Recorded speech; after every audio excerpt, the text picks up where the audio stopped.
How do I build a brand using social media that people love and are passionate about? I'm going to be completely honest here. The reason I'm making this video is because there's this brand that I personally adore on Instagram and TikTok, and I've been following them for over a year. I noticed that this brand was in my thoughts before I went to bed, and my heart would skip a beat when I got a post notification from them. I'm not ashamed to say it. And I truly feel like I'm a part of this brand's journey and very emotionally invested in their progress. When in all honesty, the founder has absolutely no idea that I even exist. And when I was scrolling through the comments of their videos, I noticed that I'm not alone. I found that many of the audience members felt the exact same way that I did. It really got me questioning my behavior. How exactly has this brand managed to captivate such a loyal and invested audience? To the point that so many of us are going back to their page again and again just to check if they've uploaded any new content. I have spent the last week thinking very critically, studying brands that have managed to grow and maintain a very loyal and engaged audience on their social media platforms like Instagram and TikTok. All to answer one simple question: how do I build a brand using social media that people love and are passionate about? What I'm going to share with you today is exactly what I've discovered that work and some practical ways that you can replicate this to ultimately grow a loyal, engaged and invested audience. In case you're wondering who the brand is that I was talking about, it's Amber Rose on TikTok. She's the founder of the Oriental supermarket Orimart. Go check out her content on TikTok. I have literally no doubts that you're going to fall in love with her content as much as I have. Okay, so the first connection I found with all of these brands in my analysis is that they are all unapologetically real, authentic and human. Now, while you may think it's easy to just be yourself on social media, it's much harder than you'd expect. We're subconsciously very selective with what we share online for good reason, but sometimes we remove the human element out of our content without realizing. Like, for example, using beauty filters in your videos. That really should be something of the past. It was cute while it lasted, but it's just not very relatable anymore. And in our video content, we also tend to cut out our mistakes and slip-ups. You know, some of those very real and raw moments that we think will make us look unprofessional and silly. But in actuality, it will make you more relatable and likable. I once heard in a podcast from Rory Sutherland, the vice chairman of one of the biggest marketing and advertising companies in the world, that the biggest marketing mistake that you can make is to appear professional. There's a huge misunderstanding on social media that in order to grow a reputable brand, you need to look professional. It's just simply not true. A beautiful example I can think of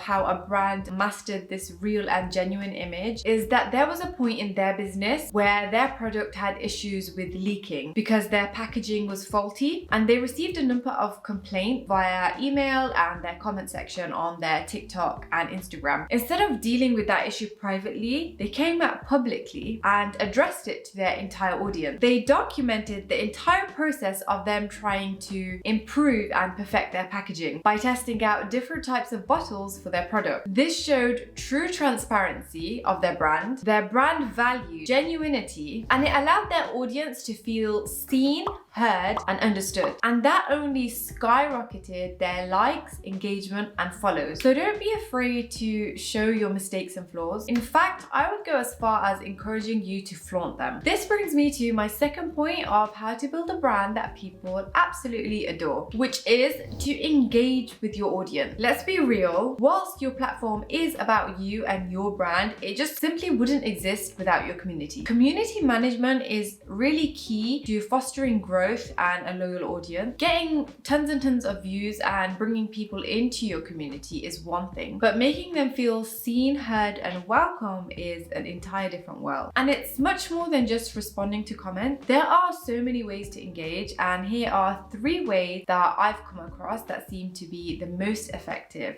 from my research. Number 1 is do video responses to comment. If you make dedicated video responses to your audience, it shows your willingness to put in time into focusing on individuals within your community, and it's a much more personal approach. Number 2 is, while sharing your own thoughts, views, and opinions, don't forget to ask follow-up questions to your audience. Things like, oh, do you agree with me, or have you experienced this? Can you relate, or am I the only one? anyone. Even going as far as asking your community, what do you think I should do? Let me know. You're basically giving your audience the green light and safe space to start conversation, which is what you need to build brand loyalty. And obviously, don't forget to respond and actively join in these conversations as well. Number 3 is to take advantage of Instagram's story features, the polls, quizzes, ask me a question, anything that initiates conversation and engagement. It could really be something as simple as asking your audience what shoes you should wear for dinner, option A or option B. You're essentially giving your audience to participate in your life and influence what you do, which will build a stronger connection with your community because now they feel like their opinion actually holds weight and they're now a part of your life journey. Another really noticeable feature that I found of brands that have very loyal and engaged audiences is that they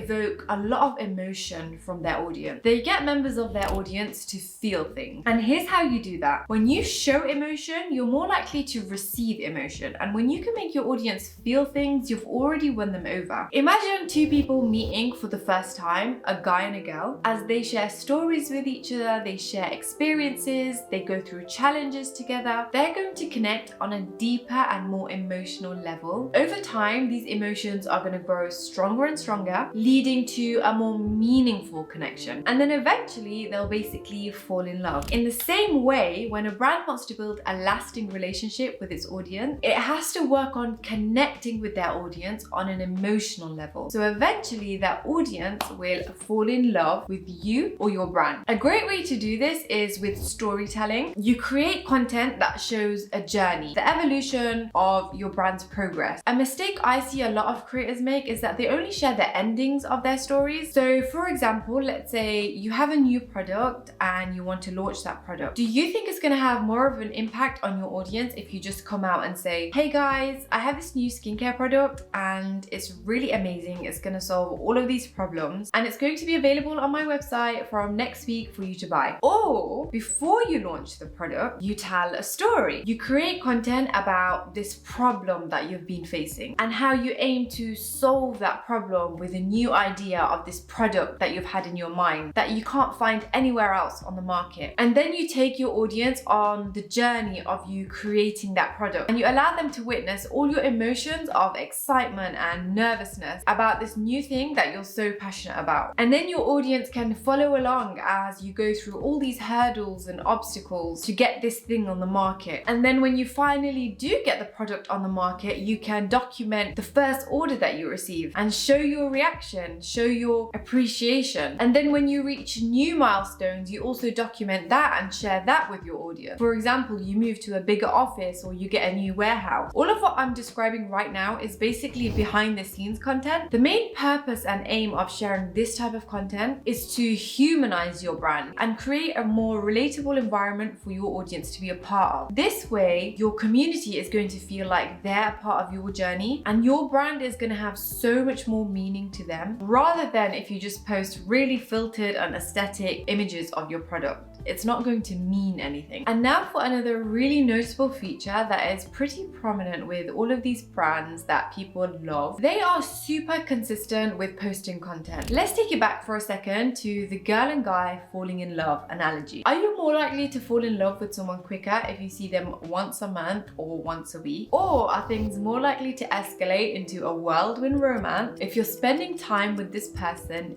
daily? If you really want to build a meaningful connection with your audience and you want to do it fast, you need to constantly be in their face. Remind them that you exist as much as you possibly can. This is how it's going to work. Let's say you come across a really cool brand on the For You page of TikTok. Their products are basic, nothing super interesting, but their video was cool. So you like the video. And then you give them a follow, not thinking too much of it. And then the next day you see more of their content. And then the next, and the next, and the next. Over time, you become more familiar with their mission, their values, who they are, suddenly you're like immersed in this brand's world and you become more curious about their life. You want to know more. Each video you see brings more questions to your mind about their brand, making you look forward to more of their content. And then before you know it, you're hooked and you're sending this person's content to your friend in the hopes that they're going to feel the same way as you do. That's how far consistency can take you in the long run. Not only that, but showing up shows your dedication to your audience and your commitment to keep them involved in your process. Again, making them feel like they are a part of your journey. If you made it to the end of this video, then comment brand loyalty in the comments below so that I can see you. And don't forget to like if you enjoyed this video and subscribe because I post every single week.